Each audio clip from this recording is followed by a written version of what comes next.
This is Professor Hildebrandt. So the purpose of this video is to kind of summarize the main points from this third module of our course.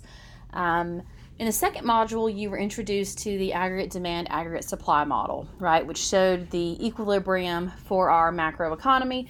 And we even talked a little bit about things that would cause aggregate demand to change or things that might cause aggregate supply to change, which really we're just building off the foundations laid in module 1, the things that determine supply and demand. But in the third module, we're introduced kind of a new idea where we started calling the aggregate supply curve the short run aggregate supply, and then we introduced a new line that we're calling long run aggregate supply. So in this video, I'm going to spend some time talking about the differences between our short run and long run macro equilibriums, and I'm going to do this from 3 different perspectives. And I will let you know which parts of the video pertain to which chapters, so as you're going back and reviewing and studying, if you want to just focus on one chapter, you can do that. I'm going to start with some basics and then go to our first perspective, which will be allowing our economy to self-correct, because eventually adjustments will be made to short-run aggregate supply. The second perspective I'm going to give you was, and that was chapter 10, sorry. The second perspective will be legislative correction, which will be done through fiscal policy decisions, and that's from chapter 11.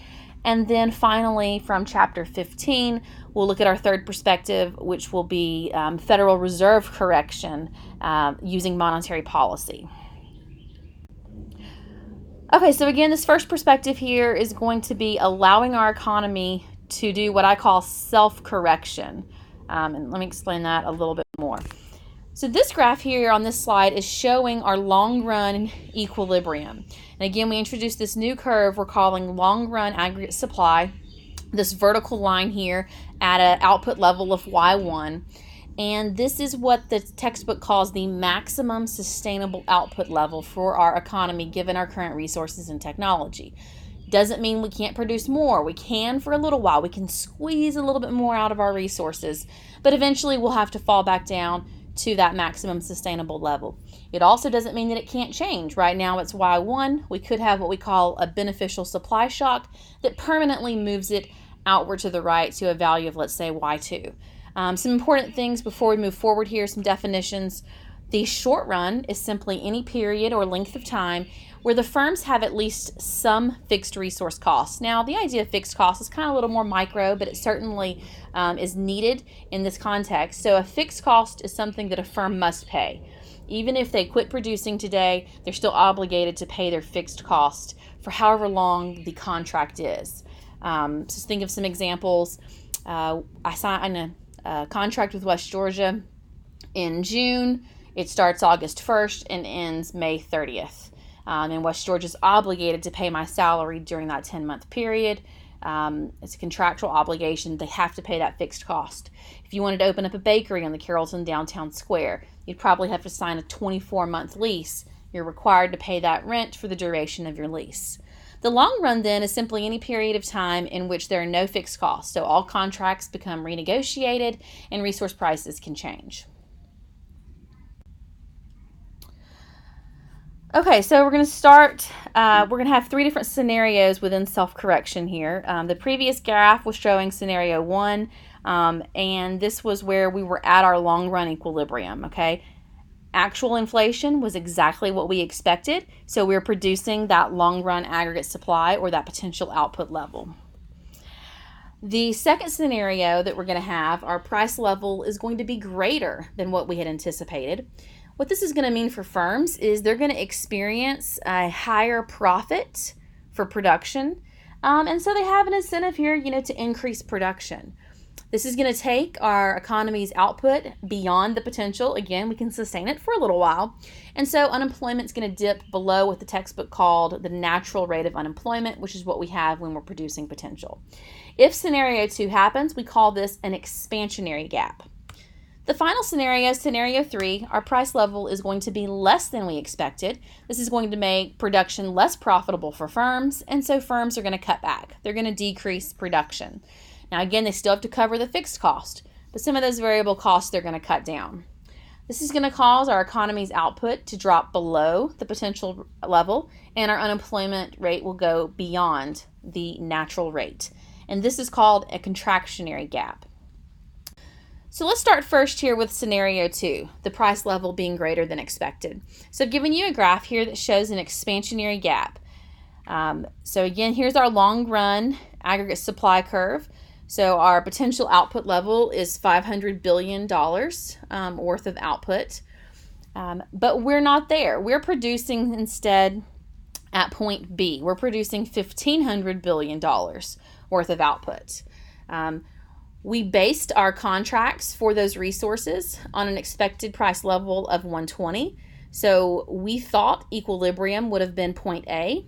Price level would have been 120. Again, we would have produced potential. But instead, aggregate demand was greater than we had anticipated. And this is going to cause a higher price level. So you can see at point B, we're actually at a price level of 125. And it's going to, again, have us producing higher output. We're going to be at 1,500 billion. And so the expansionary gap, you can see how, I like how the graph labels it down here. It's the difference between what our potential level of GDP was and what we're actually producing, that 1,500 billion. And so we would say the expansionary gap is 1,000 billion or 1 trillion. So moving on to scenario 3, now the price level is less than expected, and this causes what we call a contractionary gap.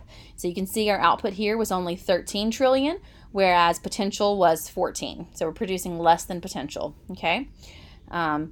And again, we based our resource prices thinking that equilibrium would have been point A and the price level would be 120, but instead the price level was lower because aggregate demand ended up being lower than we expected. So the price level is only 110 and our output is only 13 trillion, causing again this gap here, this contractionary gap of 1 trillion. Some textbooks will also call this a recessionary gap, and so those two terms can be used interchangeably. So get to the long run adjustment here. Again, a new graph, but one that's also showing a recessionary gap, this time a gap of 0.2 trillion or 200 billion. So here what we need to happen for self-correction is we need short-run aggregate supply to increase. Again, think back to the basics of supply.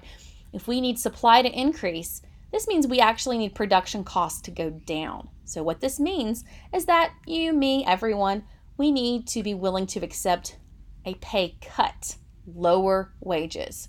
This was one of the points of Maynard Keynes. John Maynard Keynes, our famous economist, he said that prices and wages particularly are sticky in the downward direction. We are more hesitant to accept a pay cut. So the key to the self-correction here for a recessionary gap is if prices and wages are flexible enough in the long run, then those nominal wages will be renegotiated lower. But that's a big if. And again, Keynes argued that that's not always likely to happen. So we might need some intervention from the government, which I'll get to in a second, if we're going to close a recessionary gap. But let's suppose that in this case they are flexible. So resource cost will fall. Our short run aggregate supply curve will go from this darker red curve here. It'll shift to the right to the coral curve. And our economy will move to a long run equilibrium at point E. We're back to producing potential, and here we've actually seen the price level decrease a little bit more. So that kind of sums up this model from the view of the lens of Chapter 10. So now let's move into the second perspective, legislative correction with fiscal policy. So this is going to get us into Chapter 11. So I'm not going to go into as much detail because we should be somewhat familiar now with this macro model. But here in this first graph, we are seeing an expansionary gap, okay? And we're going to use discretionary fiscal policy to close this expansionary gap.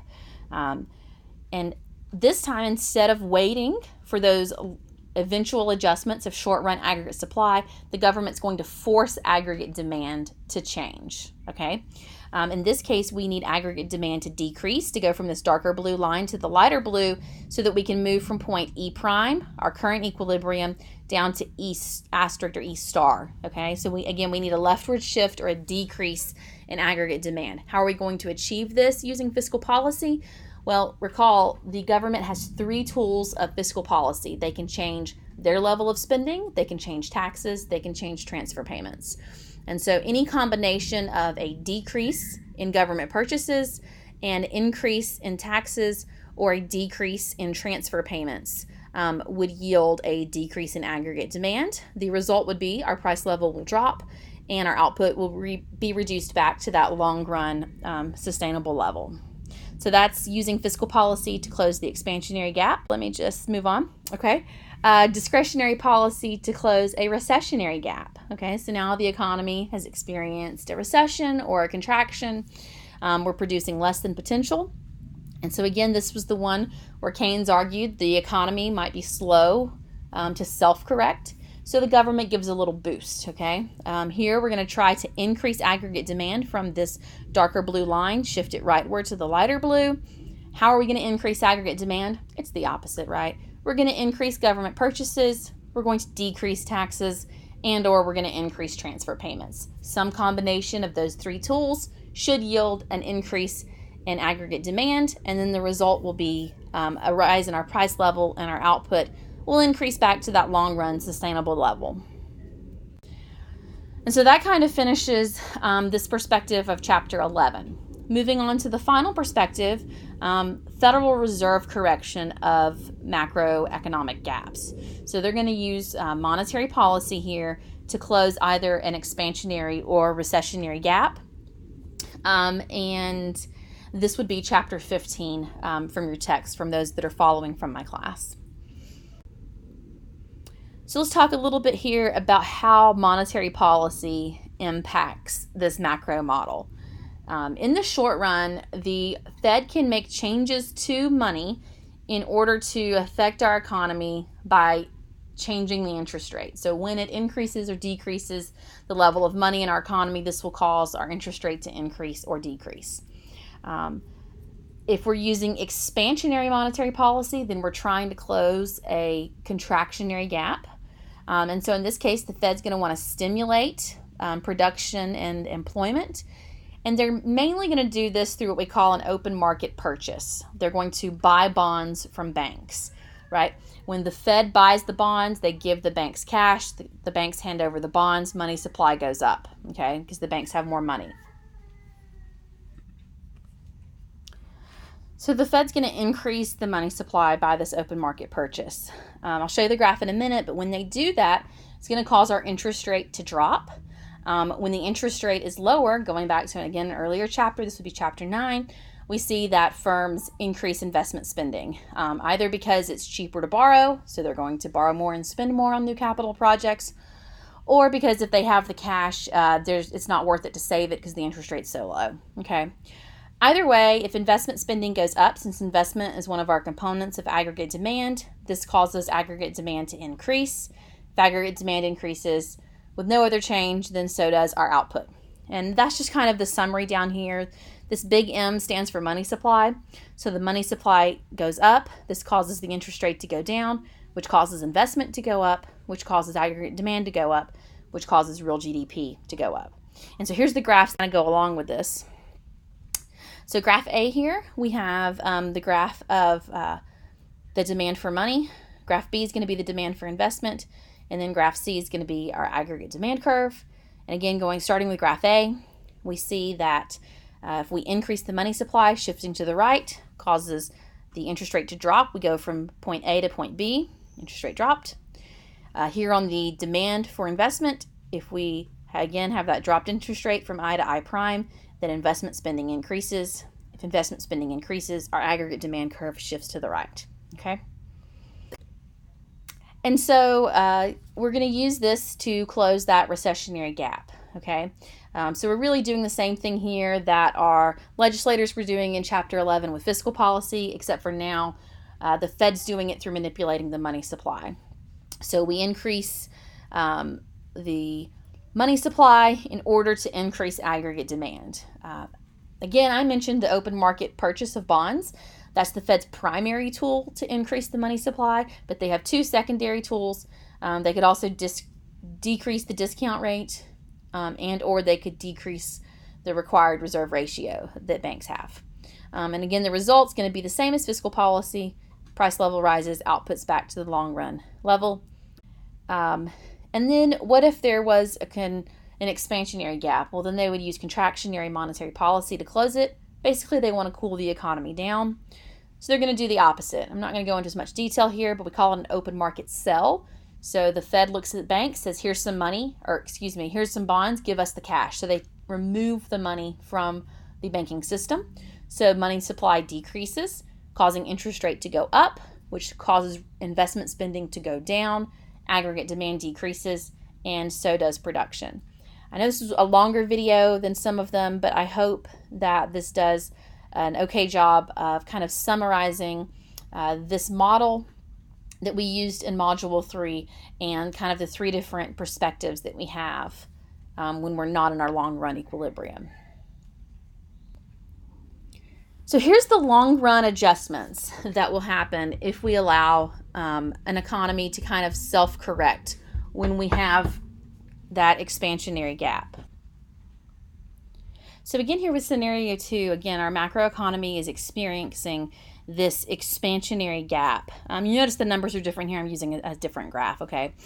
But so in this case, we thought that, again, we would be at point A and the price level would be 110, so that's what we base the contract prices on. The demand would meet us at point A, but instead demand met us over here at point B. Okay, this caused the expansionary gap and it caused the price level to be higher, output to be greater, right? And you can see here the size of the expansionary gap is 0.2 trillion or $200 billion. All right, so what I was getting to here, the long-run adjustment. Eventually, those resource contracts come up for renegotiation. So how would you feel if you thought the price level was going to be 110? That's what you based your negotiation with your boss for a pay raise. But instead, the price level ended up being 115. Well, although your nominal wage has stayed the same, you feel poorer, right? Your purchasing power has decreased. And so because of that, employees are going to demand higher wages. You might also have people that would increase the rent on a lease for a building or for equipment because the average price in the economy was higher than we all thought. What this does when we have an increase in production cost for firms, going back to those earlier chapters, that's going to cause a decrease in aggregate supply. So our short-run aggregate supply curve, this dark red curve, is going to shift leftward, again indicating a decrease in aggregate supply, to this kind of coral colored line. And so eventually our economy will get to that long-run equilibrium. We'll be at point C. We've closed the expansionary gap. We're back to producing potential output, but you see this did cause prices to rise a little bit more, so we did have some inflation.